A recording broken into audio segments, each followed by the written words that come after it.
Seja bem-vindo, bem-vinda a mais um episódio do podcast Kátia Monari. E hoje eu venho trazer algumas respostas para inúmeras mensagens que nós estamos recebendo. E essas mensagens, elas falam um pouquinho a respeito das nossas últimas gravações, dos nossos últimos encontros, dos nossos últimos episódios.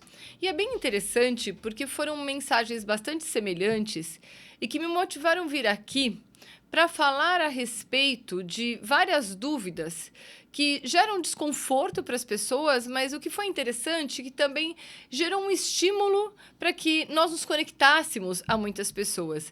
E nós recebemos mensagens de pessoas de 20 anos de idade até pessoas de 76 anos de idade, e eu planilhei todas essas mensagens e todas elas tratam de alguns pontos em comum: sedentarismo, obesidade, um desconforto junto ao corpo e um desconforto no que diz respeito a um sentimento de impotência no sentido de sair da paralisia e alcançar um nível de resultado satisfatório. O que é um nível de resultado satisfatório no que diz respeito à prática da atividade física?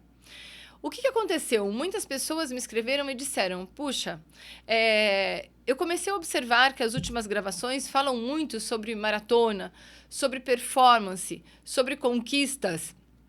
E eu gosto muito de participar do seu podcast, eu gosto muito de ouvir o seu podcast. Eu sou da região do Sul, eu sou da região de São Paulo, eu não moro no Brasil, mas eu estou me sentindo muito distante. Parece que existe um degrau muito grande do movimento que eu faço hoje com a minha vida e a forma como você está tratando a prática da atividade física. E eu gostaria muito de saber se existe um caminho para eu me conectar e até onde faz sentido eu me conectar. Eu preciso me tornar um atleta de alta performance para realmente sair do sedentarismo? Até que ponto eu preciso me conectar, me relacionar com a prática da atividade física para fazer sentido para a minha vida? Então, foram uma série de questões, né? E cada um trazendo a sua experiência, trazendo a sua curiosidade, a sua contribuição de estímulo para os atletas que passaram por aqui e também as suas dúvidas. E eu enumerei todas essas dúvidas numa planilha e vou tentar aqui nesse nosso encontro dar luz, trazer clareza sobre a jornada que pode ser feita, que pode ser praticada por aquela pessoa que ela não teve a oportunidade de crescer praticando atividade física. Que essa é uma das primeiras questões que eu quero trazer aqui para você, né? Eu recebi algumas mensagens falando exatamente isso. Kátia, quando você fala sobre atividade física, você fala que a sua primeira memória é praticando atividade física. Você fala que os seus pais praticavam atividade física. Você fala que você cresceu no meio do esporte. Mas eu não tive esse exemplo, eu não tive essa oportunidade. Eu morava numa cidade grande, ou os meus pais trabalhavam e nunca deram valor para a prática da atividade física. Ao contrário, criticavam quem fazia atividade física. Eu não tive essa inserção no meio dos atletas, das práticas. E agora eu já sou mãe, eu já sou pai, eu já trabalho e parece que não cabe na minha rotina essa prática. E eu percebo que cada vez mais existe aí uma cobrança social, mas também existe um desejo meu de sair desse estado de paralisia, dar um exemplo diferente para os meus filhos e cuidar da minha saúde. Afinal de contas, à medida em que os anos estão chegando, eu percebo que o sobrepeso está chegando, algumas pessoas falaram sobre uma pré-menopausa, eu percebo que eu tenho me sentido cada vez mais sem energia, sem recursos. Será que o caminho é eu buscar, então, uma conexão com a prática da atividade física, uma conexão com um tratamento para reduzir o meu peso? Por onde eu começo? Né? E é importante nós entendermos que para todo e qualquer movimento que nós desejamos fazer, nós precisamos traçar uma estratégia para que a gente não sinta que existe um abismo entre o não ter e o ter potencializado. Então, você não precisa começar hoje pensando que você precisa desejar correr uma maratona. E apesar de eu achar que todo mundo um dia deveria viver essa experiência, nem todo mundo tem esse desejo. Então, cabe a você definir qual é o seu nível de desejo de se relacionar com a prática esportiva. Mas o que é importante nós entendermos é que hoje a ciência, a medicina, os estudos são unânimes no que diz respeito a demonstrar a importância de nós sairmos do sedentarismo. E para sairmos do sedentarismo, nós precisamos dar o primeiro passo. E aí existem duas questões que nós precisamos levar em consideração. Dar o primeiro passo para você que está em paz com o seu peso e você quer se conectar a uma atividade física, mas você sente que o seu peso não é um impeditivo para isso. E você que sente que hoje o seu peso ele é um impeditivo. Você carrega com você um sobrepeso, você está preocupado, preocupada, porque praticar uma atividade física também pode gerar uma lesão numa articulação, em um joelho. Então, o primeiro passo, fazer um check-up e buscar orientação médica. Seja uma busca porque você está preocupado com o sobrepeso, seja porque você quer só sair do sedentarismo. Em ambas as situações, buscar orientação médica e fazer um check-up preliminar ao início da prática é fundamental. Até mesmo antes de você escolher qual é a prática que você vai eleger para o seu cotidiano, essa busca pelo check-up e identificar se você está em condições de iniciar essa atividade física é um passo fundamental. É um passo de responsabilidade, de autocuidado.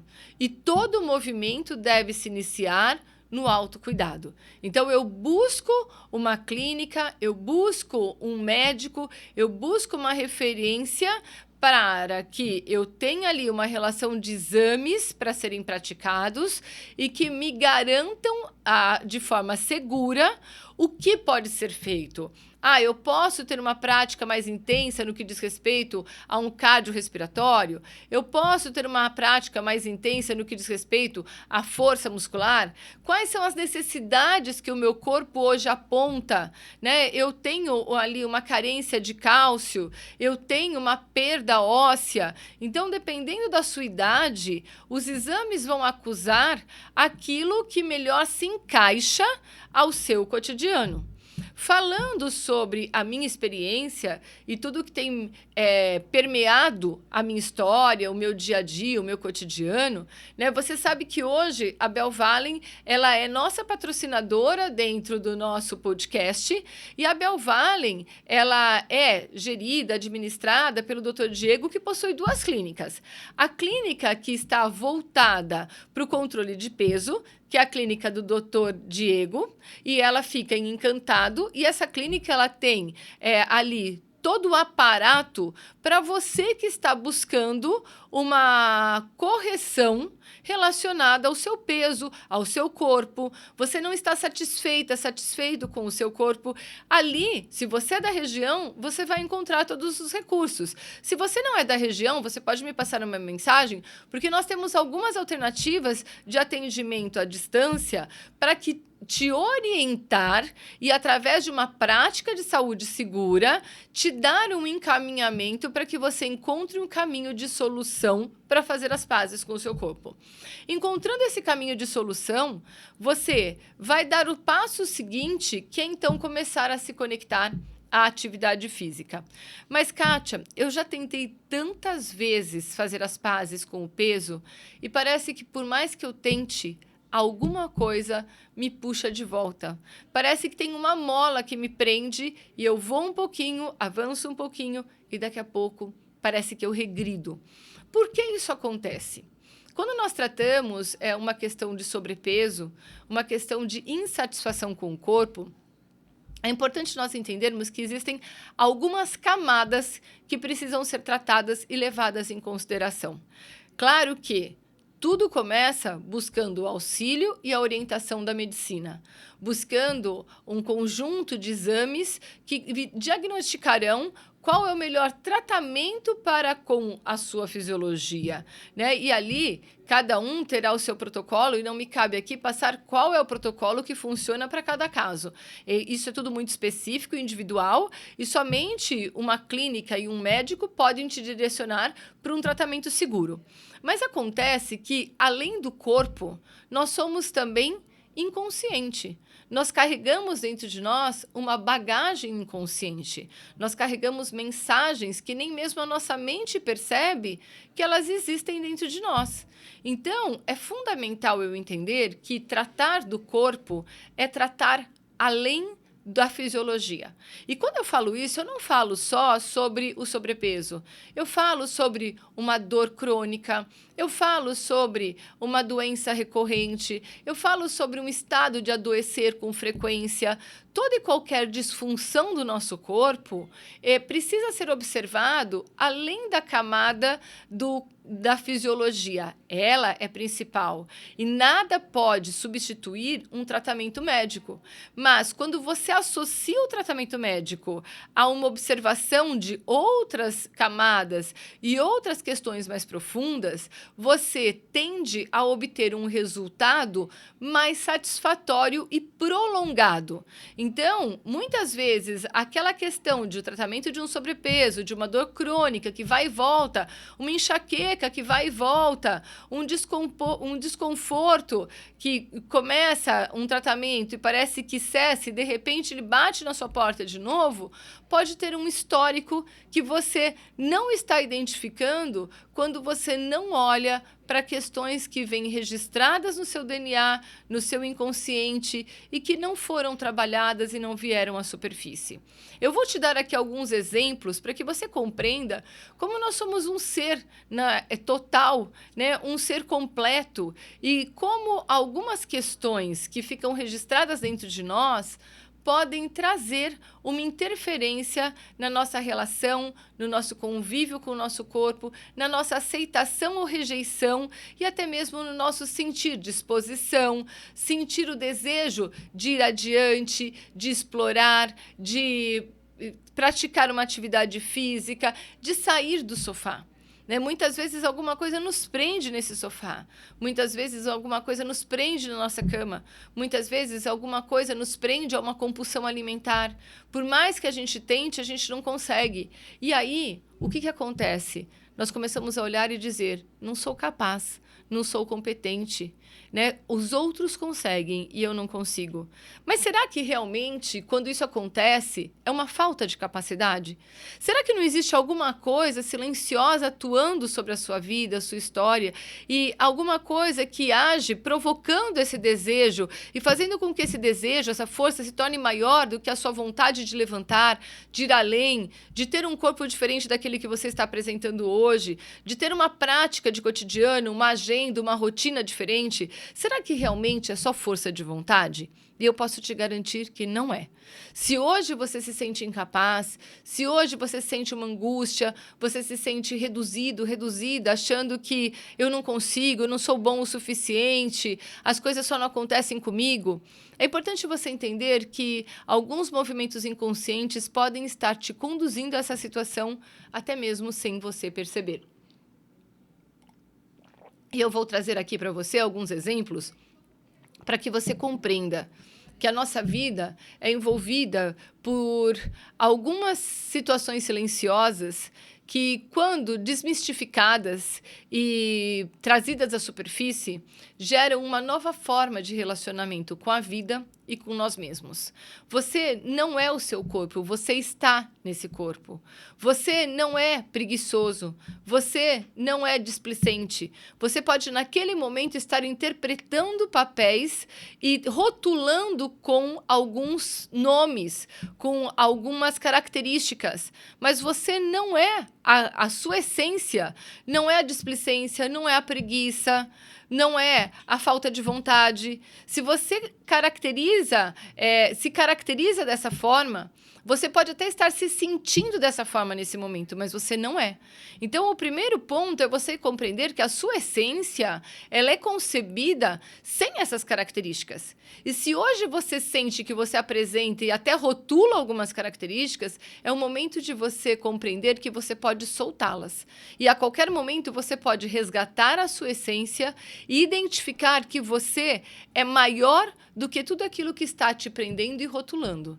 Mas para isso você precisa entender que existem ferramentas adequadas, que existem mecanismos adequados e que o querer se torna fraco diante de alguns mecanismos e de algumas dinâmicas que a vida nos impõe. A primeira delas, e que nos envolve de forma muito profunda e que determina a vida de muitas pessoas, se chama pertencimento. O que é o pertencimento? O pertencimento é uma lei universal e que ela atua na nossa vida, quer nós conheçamos a lei ou não. E o pertencimento, ele pode ser abordado a partir de duas interpretações, e sendo que elas possuem igual relevância, uma não se sobrepõe à outra, mas as duas devem ser levadas em consideração. Primeiro, todos têm o direito de pertencer a um lugar dentro do sistema. Somos envolvidos por um sistema universal e todos nós, a partir do momento em que somos concebidos, quer sejamos concebidos dentro de um laboratório, quer sejamos concebidos dentro do ventre, mas a partir do momento em que nós somos concebidos, tendo nascido ou não, nós temos direito a um lugar nesse sistema universal. Segundo, o pertencimento, ele determina um desejo inconsciente de fazermos parte das comunidades das quais nós habitamos, das quais nós pertencemos, então a nossa família de origem, o grupo de estudos que nós participamos, o grupo de amigos que nós crescemos, dos nossos vizinhos, dos nossos colegas de rua, o grupo de colegas que trabalham com a gente. Enfim, nós desejamos encontrar um lugar nesses grupos e nos sentimos acolhidos, nos sentimos pertencentes a esses grupos. Só assim nós nos sentimos em paz. Desejamos que os nossos pais olhem para nós e nos reconheçam com orgulho, reconheçam os nossos valores. Sabe aquela famosa história, filho de peixe, peixinho é? Nós desejamos nos sentir o peixinho. Nós desejamos ouvir os nossos pais dizendo, nossa, como se parece comigo, como se parece com a mãe, como se parece com o pai. Por mais que muitas vezes racionalmente nós neguemos, inconscientemente nós carregamos esse desejo. E quando nós não sentimos que isso acontece, ou nós sentimos que nós nos distanciamos desses grupos, rapidamente nós passamos a desejar voltar, resgatar o nosso lugar nesses grupos. Como isso atua numa associação a tudo que nós estamos trabalhando, falando sobre aceitação de corpo, saúde, bem-estar? Quando nós fazemos parte de um grupo, nós observamos padrões desse grupo e desejamos repetir esses padrões. Por quê? Isso vem lá da história do Homem das Cavernas. Quando o Homem das Cavernas saíam para caçar, os homens saíam para explorar o ambiente, se eles saíssem sozinhos, eles corriam um risco muito grande de serem abatidos pelos animais, pelo próprio meio. O meio era desafiador. E eles viviam do quê? Da caça. Então, enquanto as mulheres plantavam e ficavam em determinada região, cuidando dos filhos e em grupos, os homens saíam em grupos para caçar. Se um homem não era aceito naquele grupo e ele precisava sair sozinho para caça, a chance dele não sobreviver era muito grande. Por quê? Porque não existia um sistema de rotatividade enquanto uns dormiam, outros ficavam vigiando, um defendia o outro. Ele se sentia completamente exposto e vulnerável.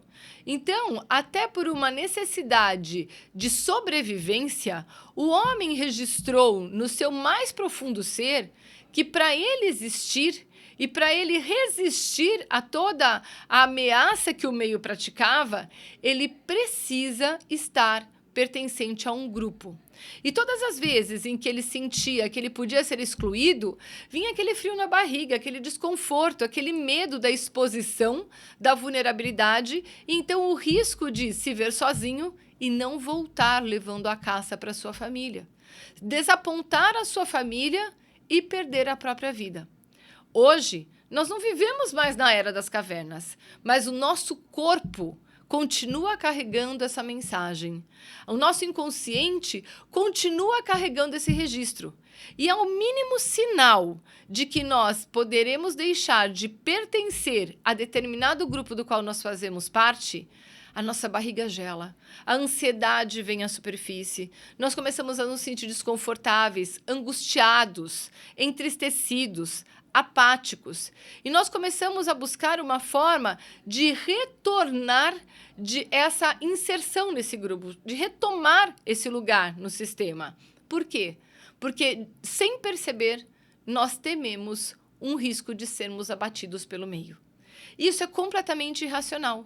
E muitas vezes é incoerente com a realidade. Na maioria das vezes, nós não fazemos mais parte da história das cavernas, mas isso continua existindo dentro do nosso registro mais profundo.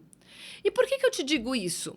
Porque se nós crescemos numa família que não pratica atividade física, eu quero continuar dizendo eu sou igual a eles. Porque eu quero continuar sendo parte de um grupo que, se eu precisar, vai me ajudar a preservar a vida. A partir do momento em que eu começo a praticar atividade física, eu começo a sentir que um elo de conexão, ele acaba se rompendo. E como eu vou fazer se eu sou o único que pratico atividade física? Como eu vou fazer se eu sou o único que levanto mais cedo, abro a porta e saio para fazer uma corrida?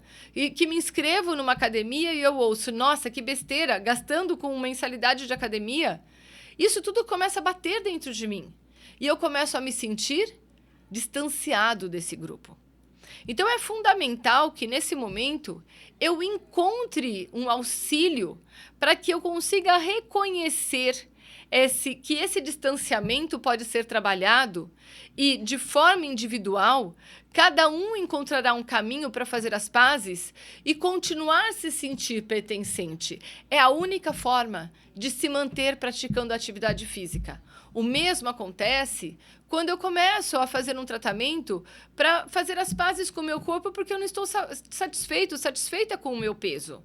Por detrás dessa insatisfação, pode existir algo muito maior que está obscuro, que está silenciado.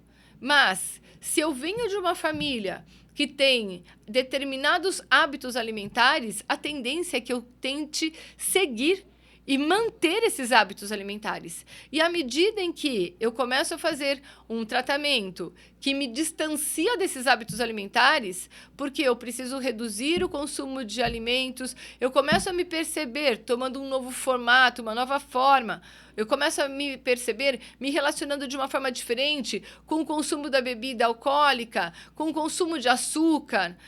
Eu começo a me sentir culpado, de má consciência, porque esse grupo começa a ter histórias que parecem que não me encaixam mais nelas, né? Nossa, como você está ficando chato. A gente está combinando de sair à noite para beber, para comer uma fritura, um bolinho frito, e você parece que não se encaixa mais nesse contexto. E aí vem uma crise muito grande, vem uma dúvida muito grande. O que eu faço agora? Eu cuido da minha saúde, eu olho para essa busca que eu estou vivendo nesse momento, ou eu escorrego e retomo o meu hábito antigo. E essa necessidade de pertencer é tão forte que, quando ela não é trabalhada, eu acabo escorregando e retomando. E quantas vezes nós não buscamos uma correção através de uma cirurgia bariátrica ou o uso das canetas, e chega um momento que parece que a gente entra em conflito. Muitas vezes até eu consigo manter o meu corpo numa outra condição, num outro peso, mas dentro de mim alguma coisa não está bem. Eu não estou em paz. Eu começo a buscar uma compensação para esse vazio de alma que eu começo a sentir. O que representa esse vazio de alma? Representa um sentimento de angústia, de medo, de não me sentir mais reconhecido em determinados grupos. Claro que a nossa origem precisa ser preservada. Então, o grupo do nosso sistema familiar, o nosso pai, a nossa mãe, os nossos irmãos, a nossa esposa, o nosso marido, nós precisamos continuar nos sentirmos pertencentes. E aí, um trabalho individualizado vai te proporcionar o ajuste de comunicação interna e até de descascar dessas camadas internas para que você você compreenda qual é o caminho para fazer as pazes com a comunicação interna, entendendo que você pode se tornar um observador daquele seu ser que muitas vezes está em conflito, e você pode apaziguar e resolver essa situação, encontrando um estado de paz, de bem-estar, para lidar de uma outra forma com as escolhas que você está fazendo. E aí, encontrando esse caminho, você também começa a perceber que talvez alguns grupos dos quais você faça parte, o grupo do happy hour, pode ser trocado por um grupo de uma comunidade de corrida que se encontra no final do dia, pode ser trocado por um grupo de uma prática de yoga, de pilates, um grupo de meditação. Então, você começa a perceber que os grupos dos quais você faz parte não são os únicos. E você não precisa romper com nenhum deles, mas você pode se abrir a viver a experiência de novos grupos, se sentindo pertencente a novos formatos de experiência. E, aos poucos, você vai conseguindo perceber, então, que você vai se encaixando nesse processo. É um processo de encaixe gradativo. Então, essa consciência mais profunda, ela te proporciona exatamente uma forma saudável de lidar com a caminhada, a jornada que você estabeleceu, do ponto de partida onde você estava, para o ponto de partida, para o ponto de chegada, para o ponto onde você quer alcançar. E talvez você possa determinar esse alcance em fases. Nos próximos 6 meses, eu desejo fazer as pazes com o meu corpo.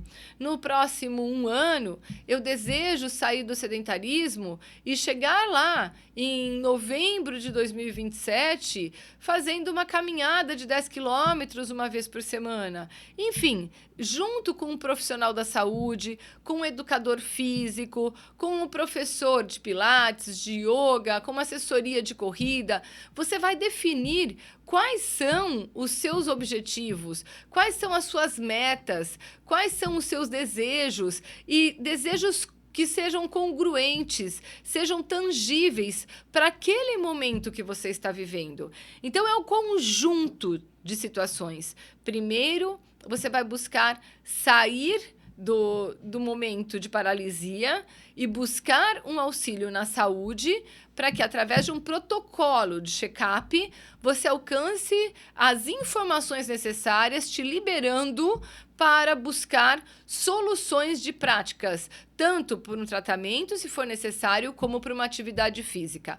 Na sequência, você vai entender que existem camadas mais profundas que precisam ser exploradas. E essas camadas, quando você olha através da terapia sistêmica, você vai compreender que elas justificam o seu estado de paralisia, de resistência, de desconforto, de dor crônica física, muitas vezes uma crise de enxaqueca quando você começa a fazer uma prática de atividade física. Tudo se explica através da consciência sistêmica. Então, a terapia sistêmica, ela é um suporte, um caminho, um suporte, uma ferramenta que você encontra para fazer essa sua trajetória de desenvolvimento de forma mais segura, consciente, estável e em paz, sem viver conflitos e até mesmo não conseguir avançar no processo.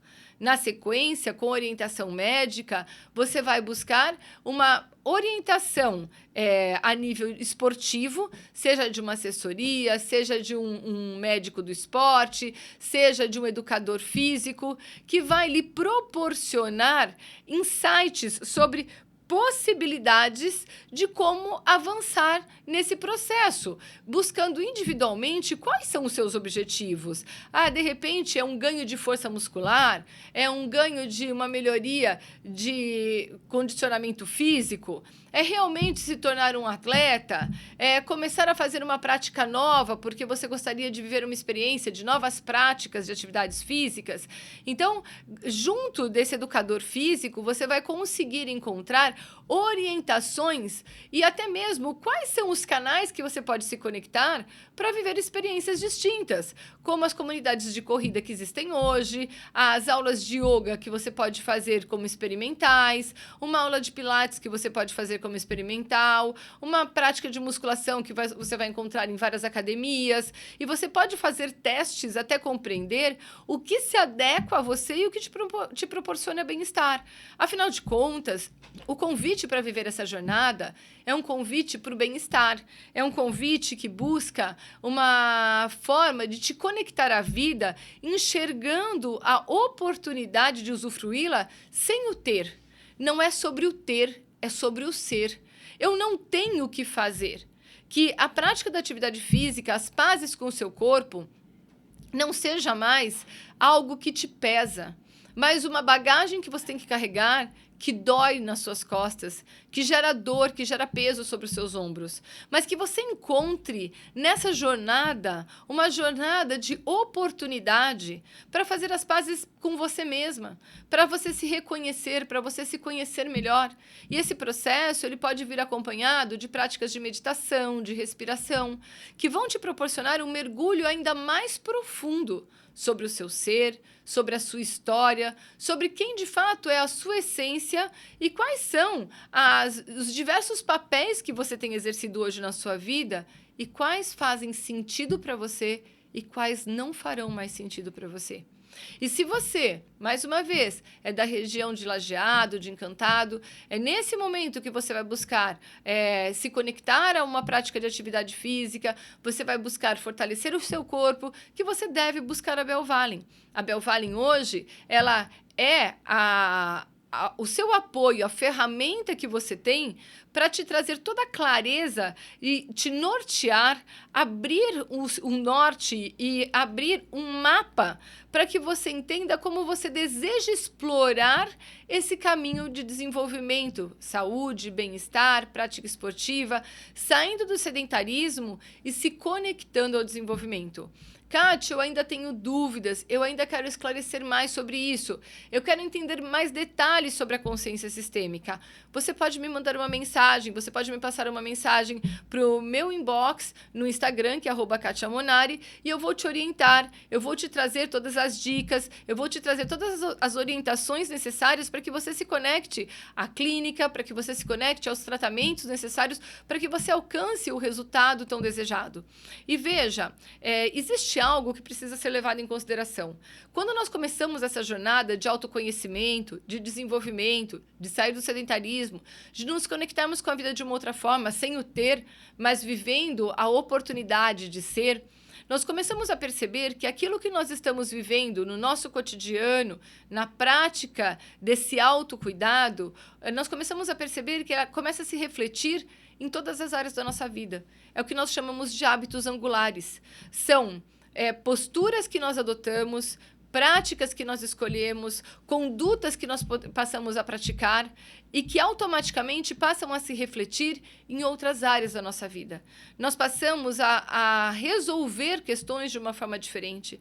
Nós passamos a nos relacionar com questões de uma outra forma. Eu gosto muito de falar, e claro que você não precisa correr uma maratona ou fazer um ciclo de maratona para viver a experiência que eu estou te trazendo aqui, mas eu gosto muito de dar esse exemplo porque eu sempre fui uma pessoa muito imediatista e sempre tentei trabalhar muito esse meu imediatismo. E desde mais ou menos início de 2023, quando eu entrei para um primeiro ciclo de maratona, eu corro há muito tempo, eu corro desde os meus 23 anos, mas em 2023 eu decidi dar uma virada no meu papel de corredor e na prática da corrida na minha vida. Eu deixei de correr distâncias mais curtas para realmente me dedicar a correr distâncias mais longas. E de lá para cá, eu tenho emendado praticamente um ciclo no outro de maratonas. E esses ciclos todos acabam exigindo de mim muitos treinos de corridas de longas distâncias. E que era uma coisa que me preocupava muito, como eu, imediatista, iria conseguir lidar com essas corridas de longas distâncias. E eu confesso que no começo, antes de começar, eu já ficava pensando, nossa, meu Deus, eu estou no 1 e eu tenho 30, eu estou no 1, eu tenho 27. Eu nunca me esqueço que a minha primeira corrida mais longa, que foi o meu primeiro ciclo de maratona para Chicago, a primeira vez que eu fiz um longo de 30 quilômetros, parecia que eu estava condenada. Eu senti fome, eu senti cansaço, eu não conseguia lidar com aquilo, parecia que nunca chegava. E ali eu fui aprendendo como era importante trabalhar uma negociação entre a mente e o corpo. Eu nunca vou me esquecer daquele dia, porque eu entendi que eu só fecharia aquele treino se eu aprendesse a conversar. O meu corpo conversar com a minha mente e a minha mente conversar com o meu corpo. E quando eles se conciliassem e um ouvisse a necessidade do outro, eu chegaria ao fim. Como eu tinha me determinado a não deixar nenhum treino pela metade, a não ser que eu tivesse um mal-estar fisiológico, mas pela minha mente eu tinha determinado que eu não abandonaria, eu consegui ir nessa negociação e chegar até o final. Quando eu terminei esse treino, eu entendi que existia um mecanismo dentro de mim que era capaz de conter todo o meu imediatismo e a minha ansiedade. E isso que eu vivi naquele dia, eu passei a aplicar durante todos os outros dias da minha vida. Então, não são sobre os 42 quilômetros que você corre, não é sobre o quanto você gasta de caloria, não é o quanto você ganha de velocidade, é o que você aprende com você mesmo. É um processo seu com você mesmo. Né? No meu caso, eu não me comparo a nenhum velocista, eu não sou velocidade, eu falo isso em todos os nossos encontros. Eu não pretendo, em algum momento, alcançar grandes marcas a nível de velocidade. Mas a minha experiência a cada dia é como eu posso progredir nesse processo de forma individualizada. Como eu posso avançar nesse processo e o que eu levo nessa bagagem desse processo individualizado dia após dia, que pode me render novos resultados de autoconhecimento e se tornar ferramentas que me proporcionem uma melhor forma de me relacionar, primeiro comigo mesma, com a minha vida, depois com todos aqueles que estão ao meu redor, depois com todos aqueles que são atendidos por mim. Como eu posso levar para as minhas mentorias, para os meus atendimentos, as experiências individualizadas que eu vivo a cada treino, a cada encontro. A escuta interna, o silêncio interno, os desafios do frio, do calor, da chuva, a dificuldade do espaço que às vezes falta para você fazer um treino mais longo e você tem que se adequar àquilo, a esteira que muitas vezes é o único mecanismo que você tem, porque é nas madrugadas que você vai fazer aquele treino. Tudo aquilo não é simplesmente para gastar, desgastar ou gerar uma queima calórica, mas vai muito além disso. É uma oportunidade de você explorar cada momento da sua vida vivendo um estado de presença. E para isso você não precisa viver um ciclo de maratona. Você pode viver uma aula de 30 minutos de yoga, você pode viver uma meditação de 15 minutos. Você escolhe a intensidade que você vai se relacionar com as dinâmicas que envolvem e conectam você, envolvem uma conexão de corpo e mente. Mas dar esse passo de deixar de ser uma folha seca, simplesmente sendo levada ao vento, e se tornar protagonista do seu dia, fazendo escolhas conscientes e alcançando os resultados que você deseja, faz com que você se sinta vivo de verdade. E essa liberdade de ser vivo não tem preço. Então fica hoje aqui o meu convite, né? Se existirem mais dúvidas, me mandem as perguntas. Eu fico muito feliz em respondê-las. Né? Respondi individualmente para todos, mas senti que precisava trazer esse episódio exatamente para esclarecer aquilo que ainda estava em aberto.